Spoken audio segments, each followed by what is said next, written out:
자, 인상검사. 예. 어떻게 적성검사는 거의 다 안 보고서 이제 인상검사 위주로 말씀을 드리겠습니다. 사실 이걸 강의를 들어야 되는지도 사실 저는 의문이기는 하고요. 자, 근본적으로는 이런 걸 왜 면접 때 왜 하는지도 저는 근본적인 회의를 좀 갖고 있다는 점을 좀 말씀을 드리고요. 다만 이제 제가 이 강의를 드리는 목적은 그나마 좀 정확한 정보를 여러분께 알려드려서 그냥 쓸데없는 걱정 안 하시게 하는 것, 뭐 요게 가장 강의의 중요한 목적이 아닌가 싶습니다. 인성검사 잘 보는 법 그런 거 없습니다. 그런 거 없고요. 그래서 그냥 갔다 오시면 되겠다 정도 말씀을 좀 드릴 텐데 일단 그래도 간단하게나마 어떤 시험인지 어떤 내용인지 뭐 이런 것들 위주로 해서 좀 안내를 드리도록 하겠습니다. 일단 모든 지역에서 보지는 않고요. 뭐 이런 데서 봅니다. 이런 데서 보고요. 참고로 이거는 지자체가 보는 게 아니고요. 지자체에서 이것만 보는 업체들이 있습니다. 메인 업체들이 몇 군데가 있는데요. 이 업체는 이제 대개 이제 모대학 심리학과 나오신 분들 중에 미국에서 뭐 이쪽으로 뭔가 이제 좀 하신 분들이 오셔서 업체를 차리셔서 시춘말로 각 지자체에다가 납품을 하는 그런 개념이 되겠습니다. 이게 사실은 사트라고 하죠. 그 삼성에서 했던 사트가 이제 우리나라의 여러 문화를 바꿔놨는데 그 중에 하나가 이제 요 문화입니다. 이걸 우리나라에 최초에 도입한 게 사트부터 시작이 됐기 때문에 그때 학력 철폐한다 그래서 그런 거 안 보고 이제 이런 거 했었거든요. 제 대학 시절이긴 합니다. 옛날 얘기입니다. 그게 도입되면서 이게 넘쳐 이제 일부 이제 지자체에서 이거를 이제 활용하는 단계까지 왔습니다. 한 명당 뭐 작게는 뭐 10,000원, 뭐 비싸게는 한 50,000원짜리 업체마다 좀 다른 것 같아요. 인당 얼마씩 받고 해주는 뭐 그런 내용입니다. 그래서 그 결과지만 받게 되는 그런 개념인데요. 지자체가 직접적으로 하는 건 아니고 그냥 뭐 그렇습니다. 아무튼 내용은 좀 그렇고요. 일단 요거는 뭐 그냥 간단하게 제가 교재 정리해서 쓴 게 있기 때문에 그 교재를 좀 보면서 말씀을 좀 드리겠고요. 교재에 실어놓은 내용이긴 합니다만 정규 강의이기 때문에 이것도 마찬가지로 제가 카페에 해당되는 카페에 올려놨습니다. 인적성 가이드북이라고 해서요. 꼴랑 2페이지입니다. 뭐 길게 말씀드릴 것도 없어서 그냥 2페이지밖에 없으니까 그 내용 여기 있으니까요. 다운받으실 분은 다운받으시고요. 뭐 굳이 그러시지 않으셔도 될 것 같습니다. 그냥 간단하게만 설명을 드리고 화면에서 말겠습니다. 일단 인성검사는 검사입니다. 시험이 아니고요. 그냥 검사입니다. 이게 사실 검사라는 말 자체도 사실 적절하지 않다라고 생각을 하는데 여튼 검사입니다. 한 가지 중요한 포인트는 응답 패턴에 대한 정량평가입니다. 이게 그러니까 정성평가, 내용이 관련된 정성평가가 아니다라는 뜻입니다. 일단 실제로 문제를 보시면 이런 거예요. 여기 보시면 예를 들자면 그 실제 문제인데요. 나는 5번 문제, 나는 모험을 좋아한다. 그렇다 아니다. 다음에 쫙 한참 35번쯤 문제에 가면 나는 오지행을 좋아한다. 그렇다 아니다. 나는 128번에 가면 나는 스카이다이빙을 하고 싶다. 그렇다 아니다. 이렇게 나오니까 체크하는 거예요. 이런 걸 뭐 적게는 한 200개, 많게는 한 500개 정도까지 이렇게 쫙쫙쫙 체크하고 그냥 넘어가는 이런 걸 인상검사라고 합니다. 이런 검사를. 그래서 이거는 보시면 이게 랜덤으로 학교에서 배치가 되어져 있다는 뜻이에요. 뭐 선호나 성격 등등등. 보통 이제 이지선다로 많이 합니다. 어떤 오지선다로 뭐 매우 그렇다부터 뭐 아주 아니다까지 오지를 하는 경우도 있는데 되게 오지는 하지 않고요. 한 이지선다로 이렇게 yes or no로만 답변하게 됩니다. 이런 패턴입니다. 말 그대로 패턴. 뭐 이런 패턴을 통해서 이런 걸 갖고 예컨대 뭐 이런 항목들을 묶어서 이런 항목들의 성향을 가지고 yes 쪽이 많은 걸 가지고 예를 들자면 뭐 도전력 뭐 이런 항목을 하나 만들고 카테고리를 만들고 도전력에서 이런 항목이 10개 배치되어 있는데 뭐 7개 이상이면 도전력이 상이다. 이렇게 표현을 하는 거예요. 이런 식의 평가지가 나옵니다. 제가 드리고 싶은 말씀은 이 하나하나를 정성평가하는 게 아니에요. 기본적으로 문항 하나하나에. 일부 학원에서 이걸 되게 잘못 알려주고 있는데요. 마치 나는 뭐 이런 거 있죠. 예를 들자면 나는 사교적이다. yes or no. 나는 친구가 많다. 한참 뒤에 보면 많은 편이다. yes or no. 나는 혼자 있는 거를 좋아한다. yes or no. 그러면 성향상 내가 외형적이면 yes에 많고 나는 혼자 있는 걸 좋아한다가 no가 많아야 되는 거죠. 예를 들자면 그런 식의 질문 분야별로 이렇게 해서 일종의 약간의 검증, 그러니까 검증이라는 게 일관성이라는 얘기를 보통 많이 하는데요. 일관성을 테스트하는 것 플러스 그 사람의 성향이 이런 쪽이 좀 많다. 그러면 사교성, 뭐 협동성이 높다. 이렇게 지표를 만드는 거예요. 이해하셨죠? 무슨 말인지? 그래서 이걸 섞어놔 가지고 정신없게 체크하게 만든 다음에 그걸 가지고 사람의 성격을 알 수 있다라는 이론적 바탕을 두고 만든 겁니다, 이게. 하지만 아무런 과학적 근거가 없습니다. 참고로 이게 함정인 건데요. 아무런 과학적 근거가 없이 오직 우리나라에서만 이런 거를 뭔가 평가하는데 인성을 알아볼 수 있다는 것에서 쓰고 있습니다. 대표적으로 왜 말이 안 되냐 그러면 사람은 연기를 하기 마련이거든요. 가끔은 나도 내 자신을 모르는 판인데 이거 몇 개 한 2, 300개 체크를 해가지고 사람의 성향을 알 수 있다라는 거는 조금 너무 인간을 너무 단순하게 평가하는 것이 되죠. 예. 그 정도 느낌으로 이해하시면 되겠습니다. 이게 실체입니다. 그래서 전체적으로 보시면 200에서 400개 문제를 문제당 한 10초, 15초를 주는 경우 좀 긴 거고요. 되게 5초 정도 줍니다. 5초. 그러니까 딱 보고 예스 체크. 답지 체크 이렇게 해서 5초씩 쭉 하면 한 10초, 5초에서 10초 정도 시간을 주고요. 뭐 1시간 50분에다가 한 300문항에서 500문항. 뭐 이제 이거 업체마다 달라요. 업체마다 어떻게 만드는지. 그리고 이런 거를 평가지라는 걸 나중에 만듭니다. 평가지라는 걸 주는 건데요. 이 체크한 걸 주는 게 아니고요. 이거를 프로그램에 이 답지를 자기네들이 만든 소프트웨어가 있겠죠. 이거를 자동적으로 분석하는 넣으면 나중에 뽑아가지고 정량 분석을 하는 거예요. 그래서 자기네들이 이런 거는 도전 정신, 뭐 이런 거는 협동심, 이런 거는 뭐 창의성, 이런 카테고리를 만들어 놓은 거에 대해서 경영적으로 어느 정도 전체적인 것 중에 어느 정도 경영이 나오는지를 해서 예컨대 10점 만점에 뭐 누구는 창의성이 5점, 뭐 협동성은 7점, 뭐 도전 정신은 뭐 5점, 뭐 이런 식으로 나름대로 이렇게 분류를 하는 거예요. 뭐 공익성, 봉사 정신 뭐 이런 것도 있는지 모르겠습니다. 업체마다 건 다 다르고요. 그렇게 카테고리를 만드는 게 업체의 노하우라고 합니다. 나름대로 영업 기밀이라고 하죠. 예, 영업 기밀. 그거를 만드는 영업 기밀을 가진 사람들이 대한민국에 몇 명 안 된다고 해요. 제가 이 정보를 왜 구체적으로 말씀드릴 수 있냐 그러면 그 업체에서 일을 했던 분에게 제가 직접 취재를 한 내용입니다. 이걸 어떻게 하는지 저도 체인적으로 되게 궁금했었어요. 그래서 5, 6년 전에 실제로 인연이 돼서 찾으려니까 진짜 힘들더라고요. 그래서 인연이 돼서 실제로 어떻게 작동하는지를 제가 들었어요. 예. 들어가지고 말씀을 드리는 겁니다. 그러니까 별로 의미 없다는 뜻이에요. 그죠? 예시상도. 그 면접인이 받는 건 예컨대 이렇게 돼서 되게 그 평가지라는 항목에 어떤 설문의 신뢰도 몇 프로 뭐 이런 것도 좀 있는 경우도 있고요. 다 다르대요. 예, 어떻게 구성하는지. 그래서 이렇게 척도별로 카테고리별로 해서 협동성 10점 만점에 5점 척도일 수도 있고요. 뭐 높음, 중간, 낮음 이렇게 할 수도 있고요. 그건 뭐 업체마다 다 다른 모양이더라고요. 어떤 업체에서 어떤 방식으로 하는지 여러분은 알 길도 없고 알 필요도 없는 내용입니다. 이해하셨죠? 다만 여러분들이 아셔야 될 건 뭐냐 그러면 뭐겠어요?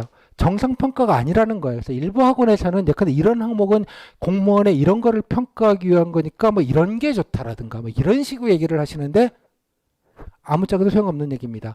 제가 몇 가지 사례를 하는데 예를 들자면 이거 진짜 리얼월드입니다. 어떤 분 이런 경우가 있었어요. 본인이 좀 하다가 갑자기 답지를 번호를 하나씩 밀렸은 모양이야. 밀렸어가지고 갑자기 답지를 바꿔달라고 했는데 중간에 넘어가서 왜냐 그러면 이게 답지에 표시하고 이렇게 여러분들을 필기하듯이 할 시간이 안 나오거든요. 대개의 경우. 그냥 문제 보면서 그냥 쭉쭉쭉쭉 체크하고 넘어가야 되는 경우가 많은데요. 밀려가지고 죄송합니다. 답지 안 하면 새로 달라고. 그래서 받았어요. 그래서 그걸 다시 해야 되는 상황이에요. 문제가 400개 뭐 좀 더 450개인가 그랬는데 중간까지밖에 못 하겠더래요. 시간이. 그래서 나머지 한 200개 반절 정도는 그냥 1번만 쫙 찍었대요. 그냥 그냥 채우기만 하자. 무슨 문제가 있었을까요? 아무 문제도 없었습니다. 아무 문제. 그분은 심지어 어이구 협동성이 높게 나왔네요. 라는 얘기를 듣기도 했었습니다. 예를 들자면 또 반대 사례로 비슷한 경우이긴 한데 그러다가 반밖에 못 채우신 분이 있어 되게 걱정돼서 저에게 연락이 오셨는데 아무 신경 쓰지 마셔라. 근데 그분은 되게 뭔가 문제가 있을까 봐 되게 걱정을 많이 하셨는데 아무 문제 없었습니다. 중요한 건 면접위원회급 평가지 한 장 정도가 든 몇 점 만점에 몇 점 각각 업체별로 분류한 거에 그것만 들어가 있는 거지 개별 항목에 대해서 이러쿵저러쿵 들어가 있는 게 아니에요. 여러분 이해하셨죠? 만약 그런 평가가 들어갔으면 법적으로도 문제가 됩니다. 되게 개인정보 위반 문제로. 여하튼 간에 그런 거 신경 쓰지 마시라는 그런 뜻입니다. 다만 한 가지 유의하실 거는 일관성과 본능적 약간 라이어 테스트는 아니고요. 제가 라이어 테스트라고 쓰기는 했는데 그쪽에서는 라이어 테스트라고 하는 모양인데 사람들은 연기를 하기 마련이거든요. 그죠? 나는 혼자 있는 걸 좋아한다 그러면 왠지 그러면 안 될 것 같아. 그럼 이제 아니다라고 체크하고 이렇게 움직이긴 하는데 그런 어떤 답변에 쓰시는 것 자체에 대한 전체적인 이 사람이 연기를 하는가 아닌가를 체킹하는 몇 가지 질문들이 일부 있다고 해요. 넣어놓는다고 해요. 일부러. 예, 그 예를 들자면 나는 절대로 부모님 말씀을 거역하지 않는다. 나는 절대로 이러한 적이 없다. 이렇게 단정적 표현이 들어가는 문항들이 있다고 해요. 그걸 넣어둔다고 해요. 그 문항은 뭐냐 그러면 일종의 이 평가하는 거에 대한 진실성 테스트를 겸한 항목이라고 해요. 그거를. 그러니까 절대로 거역하지 않는다는 건 있을 수 없잖아요. 그러니까 절대로 이렇게 단정적 표현을 쓰는 그런 문항만 신경 쓰면 되고 나머지는 아무 별 상관이 없다고 해요. 다음에 어떤 경우 제가 농담삼아 그런 말씀도 드렸었어요. 아예 그냥 눈 감고 그냥 아무거나 랜덤으로 찍어도 뭐 아무 상관없느냐. 근데 그냥 나름대로 뭐 기계는 돌릴 테고 기계가 이러이러한 부분을 맞춰서 소프트웨어가 알아서 그냥 평가지는 나오는데 평가지만 보면 누가 장난으로 했는지 하는지 실질적으로 별로 구분이 되지 않을 거다라고 얘기를 해요. 단 신뢰도 면에서 아까 그 라이어 테스트한 그런 문항에 관련된 것은 약간 신뢰도가 좀 낮게 평가되기도 하는데 그 답지 안에는 그 신뢰도 자체가 포함된 경우도 있고 아닌 경우도 있고 그건 뭐 업체들이 어떻게 만드느냐에 따라 다르다. 그걸 알 수 없다. 어떻게 하는지. 라는 얘기입니다. 이해하셨죠? 결론. 그래서 별 생각 없이 하시기만 하면 된다가 결론입니다. 됐죠? 그래서 여기 보시면 예를 들자면 이거 제가 질문 사료도 넣어놨어요. 이걸 가지고 면접인들은 뭐 하냐? 뭐에 필요하냐?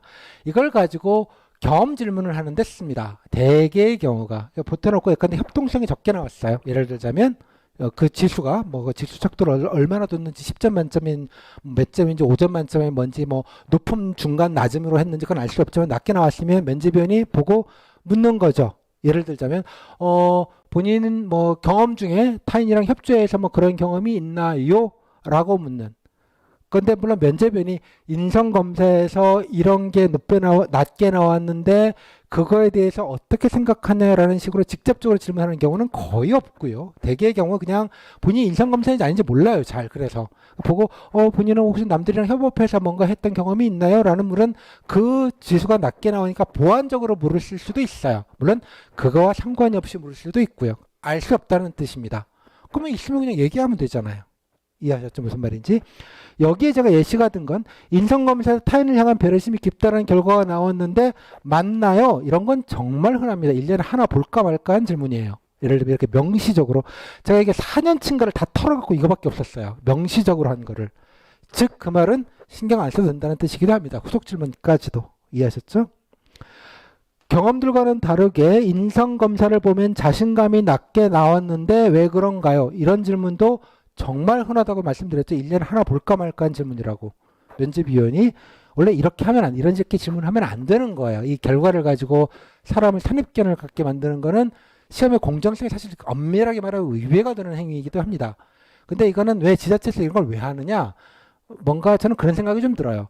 뭔가 공정하게 뭔가 좀 하는 것 같은 외향적인 거를 만들어낼 수 있거든요. 이해하셨죠? 외향적으로 우리는 이런 것까지 해서 면접을 공정하게 보고 엄정하게 본다는 약간의 알리바이성이 좀 짙다고 봅니다. 아무런 어떤 면접 자체에 대한 그런 거 없이 저는 개인적으로 이건 진짜 개인적인 판단입니다만 정말 예산 낭비한다는 생각이 듭니다. 이게 작지 않은 돈이에요. 그래서 일부 지역에서는 되게 영업을 되게 세게 뛰는 모양이에요. 지자체에다가 이거 좀 하자고 어디에도 없고 어디에도 없고 뭐 블라블라 그랬던 시절이 있습니다. 뭐 인당 한 300, 3만 원 정도만 잡아도 참 적지 않은 업체에서 되게 적지 않은 돈이거든요.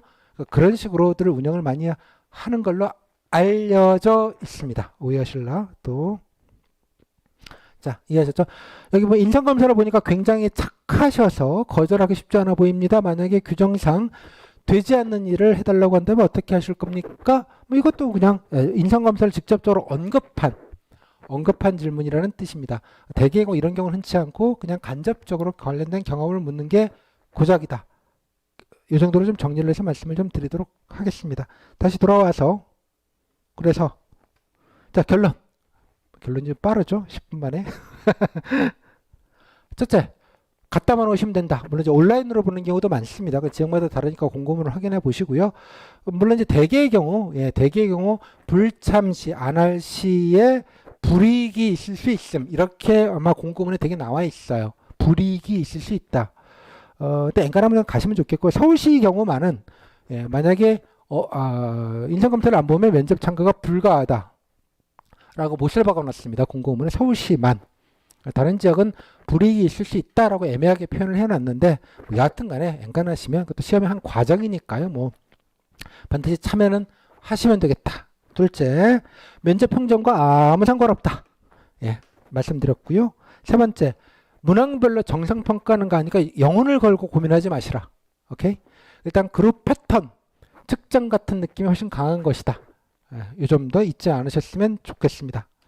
다음에 시행업체마다 평가지표는 다 다르다. 그러니까 어떤 평가지표를 하는지도 몰라요. 그러니까 알 수가 없고 알 필요도 없고 관심 가질 이유도 전혀 없다. 그죠? 그냥 갖다만 오시면 된다. 아까 말씀드린 그나마 하나 신경 쓸 게 있다면 그나마 이것도 뭐 의미 없기는 한데요. 매한가지긴 한데 그래도 강의랍시고 제가 그래도 취재한 정보라고 알려드리는 건데요. 신뢰도 검증 항목 뭐 절대로 한 번도 안 해봤다 뭐 이런 식의 단정적 표현이 있는 항목만 좀 신경 써서 체크하시라. 그 정도만 뭐 팁 아닌 팁도 아니죠. 예, 조금 말씀을 좀 드리겠고요. 또 하나 엔간하면 전체 문항의 3분의 2 이상은 좀 푸는 게 좋겠다. 괜히 또 예. 그러니까 문항당 보통 5초 이 정도 꼴이니까요. 50분이면 한 서울시 같은 경우가 예전에 한 400개, 300개, 400개 주고 50분 정도 주는데요. 한 30분이나 20분 때면 다 치고 이렇게 보고 그냥 차크차크 동그라미 쫙 치고 넘어가면 그러니까 별로 이렇게 영혼을 걸고 이렇게 막 진지하게 하지 마시고 그냥 편하게 툭툭 체크하고 나오시면 된다. 아무 영향이 없다. 제가 강조드리는 포인트는 바로 얘입니다. 문항별로 뭔가 하나하나를 따져가지고 뭔가 검증을 받는다는 느낌 전혀 아니다. 일부 학원가에서 이런 얘기하는 거 뭐 모르고 하는 소리다. 제가 단정적으로 말씀을 드리겠습니다. 이건 팩트 정보이니까요. 이해하셨죠? 네. 끝났네요. 죄송합니다. 너무 빨리 끝내서. 뭐 이거 제가 그때 취재하면서 알게 된 사실인데요. 여담으로 왜 공항에 가시면 여러분 그거 있죠. 이런 검사의 원조가 FBI CIA입니다. CIA인데 1950년대 이제 개발한 기법이라고 해요. 제가 이것도 궁금해서 좀 찾아봤었어요. 여러분 왜 비행기 그 국제선 같은 걸 이렇게 타고 귀국하실 때 보면 탑승 좀 내리기 한 30분 전쯤에 승무원들이 종이 한 장을 나눠줍니다. 그래서 체크하시고 주시라고 보면 거기 뭐 그런 게 있죠. 귀하는 폭발물을 소지하고 있습니까? 아니요. 뭐 그런 항목들 입국이 뭐죠? 예, 갖고 들어오면 안 되는 물건을 소지하고 있습니까? 이런 한 몇 개 항목을 준 종이 한 장을 나눠줍니다. 그죠? 그런 생각이 좀 들죠. 아니, 이거 무슨 대도하는 거를 내가 뭐 범인이라도 없다고 체크하지 그러면 내가 미쳤다고 있다고 체크할까? 라고 생각을 하잖아요. 맞습니다. 근데, 물론 예컨대 테러리스트라고 가정해보죠. 테러리스트 대부분은 그것도 다 그냥 아니라고 하겠죠. 당연하게. 하지만, 진짜라고 체크하는 사람이 있다는 거예요. 반드시. 그죠? 이상한 사람이. 좀 머리가 아프신 분이겠죠. 진짜로. 그렇게. 그래서 그런 거를 실제로 한다고 합니다. 그죠? 다는 못 잡아내지만 어쩌다 하나씩 잡아낼 수는 있다는 거예요. 쉽게 말하자면. 그래서 그 검사의 효용성이 있다고 보는 거예요. 이게 이런 인성검사나 이런 테스트를 간단한 질문을 가지고 밝혀낼 수 있다. 일부는, 다는 아니지만 일부는 밝혀낼 수 있다는 실험적 증거라고 하더라고요. 이쪽 바닥에서, 그쪽 바닥에서 얘기하는 게 그런 것들이 뭐 하여간 거쳐 여러분의 면접 때까지 온 그런 유구한 반만 년의 역사가 있다. 정도로 좀 농담 삼아 말씀을 좀 드렸습니다. 너무 간단하게 끝나서 죄송합니다. 알 거 없으니까요. 그냥 댕게만 오자.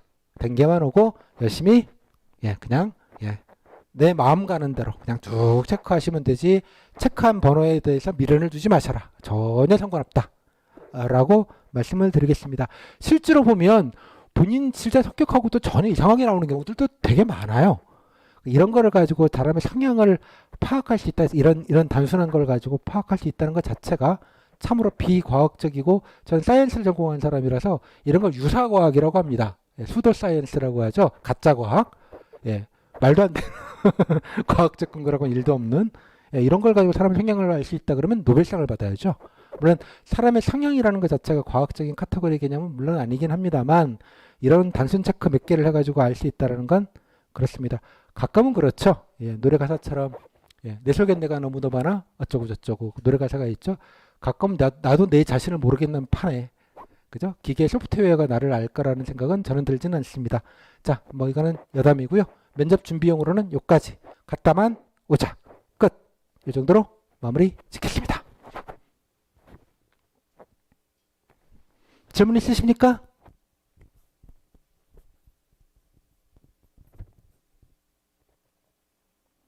질문 없죠? 이건 뭐 질문 따위를 할 필요가 없죠. 네. 궁금하신 거? 예. 감사합니다. 이채원님, 만약에 시간 없어서 막 체크했는데 혹시나 면접 때 너무 다른 성향으로 질문하시면 그럴 때 시간 없었다고 솔직히 말씀드려도 괜찮나요? 가정이 틀렸습니다. 막 체크를 했더라도 면접에는 막 체크했는지 알 길이 없어요. 아셨죠? 예, 그러니까 그런 쓸데없는 걱정이라고 말씀을 드리겠습니다. 면접 캐릭터 잡는 거랑 유사하게 매치되게 체크해야 되나요? 비매치 시 불이익이 있을까요? 아무 상관 없습니다. 네, 아무 상관없다. 예. 알아서 하셔도 눈 감고 찍는 거랑 그냥 신경 써서 찍는 거랑 예, 유의미한 차이를 발견하기는 어려우실 겁니다. MBTI 그때 MBTI는 그래도 조금 그 약간 나름대로 체계성이 조금 있는데 이거는 뭐 그런 체계성까지조차도 없어서 뭐 별로 의미 없다고 봅니다. 다음 안현주님, 스승님 덕분에 제가 왜 스승입니까? 저는 저는 강의 노동자입니다. 예. 하여간 예, 합격하셨다니까 축하드립니다. 우생학심을 뭐 우생학까지 가는 건 조금 저도 예, 좀 과하신 지적 같고요. 뭐 저는 예산 낭비다 이런 개인적인 철저하게 개인적인 입장을 갖고 있습니다. 하리님 기회 때 강의 있나요? 예, 강의 없고요. 내일 합니다. 이제부터 본격적으로 본 강의는 서찬님 유튜브 채널에 다시 올려주시나 유튜브가 알아서 올립니다. 예, 올라갈 겁니다. 민터님 가지 마세요. 예, 내일 다시 예, 정규 강의로 뵙겠습니다. 예, 도움이 좀 되셨으면. 조의 킴님 건강검진처럼 결과적으로 그런 건 본인한테 주는 건 아니고요. 예, 업체에서 예, 인사과로 보내주는 겁니다. 답지 수거해가지고 쭉 돌려가지고 지방교육 인적성 검사도 이거랑 동일한 게 예, 인적성 검사를 하는 업체가 몇 군데 되지 않습니다. 동일한 내용들입니다. 뭐 거기마다 약간 그 평가 항목이 좀 다른 것 같아요. 저도 그 평가지 자체는 영업기밀이라 어떻게 하는지는 다 다르다고 하는데 기관마다 뭐 지네들이 원하는 평가지가 있잖아. 이런 항목들에 대한 평가가 있었으면 좋겠다. 이런 성향에 대한 뭐 그런 거를 좀 의뢰를 받아서 반영해서 문항을 구상하고 뭐 그런다고 합니다. 예, 그러니까 그냥 그런가 보다 하시면 되고 동일합니다. 인상검사 한번 해보고 싶은데 유명한 게 없이 아마 인상검사 뭐 그 사이트 같은 것도 어디 있었다는 얘기를 제가 들은 바가 있기는 한데 잘 모르겠습니다. 근데 같은 결과라도 업체마다 소프트웨어가 다르기 때문에 어떻게 분류하고 평가에 따라서 다른 결과가 나올 가능성이 훨씬 높습니다. 이해하셨죠? 네. 그래서 제가 드리고 싶은 말씀이 요즘은 이거 되게 좀 저는 그런 생각이 들어요. 모르면 모른다고 하면 되지. 어떻게 그냥 뭐 정상평가인 것처럼 이런 항목은 이런 공무원의 성향을 보는 거기 때문에 이런 항목이 들어가 있고 뭐 이런 얘기를 하시는데 그런 게 그죠? 예, 못 모르는 사람들이 그러니까 취재라는 걸 하고 보고 알아보지 못해서 본인이 잘 모르겠으면 그냥 모른다고 하면 될 그 쓸데없이 해가지고 선생님 이런 게 제가 이런 항목을 체크했는데 잘못 체크하는 건데 괜찮을까요? 면접 때 이런 질문을 저한테 하시면 제가 되게 난감해요. 그죠? 그런 것들이 이 바닥에서 어설픈 전문가 엽식으로 나서가지고 취재도 안 하고 그 막 얘기를 하니 제가 이런 강의까지 찍어야 되지 않습니까? 그죠? 예? 이게 무슨 국가 낭비고 예산 낭비입니까? 그런 생각이 좀 들었습니다. 즉 어디든 예, 모르면 그냥 입을 다물고 있는 게 현명한 처신이 아닌가 생각을 합니다. 정규 강의는 유튜브로 하면 안 되죠. 네. 해커스가, 해커스 사장님이 아시면 펄쩍 뜨실 일이고요. 해커스 로그인을 하셔서 제 강의실로 들어오시면 그 위에 배너가 뜨실 겁니다. 거기서 누르시면, 제 강의는 실시간으로 모든 게 라이브로 다 중계가 됩니다. 예. 내일 강의가 2시부터 돼 있나요? 제가 스케줄 모르겠는데, 또 공고를 알려드리도록 하겠습니다. 네. 자, 이 정도로 마무리 짓도록 하겠습니다. 자, 늦게가 아니구나. 예, 짧고 굵게 강의 들어주셔서 감사합니다. 이 정도로 마무리 짓겠고요. 또 궁금하신 건 채팅방이랑 또 단톡방이랑 개인적인 카톡으로 좀 물어봐 주시면 좋겠습니다. 자, 이 정도로 오늘 마무리 짓겠습니다. 감사합니다.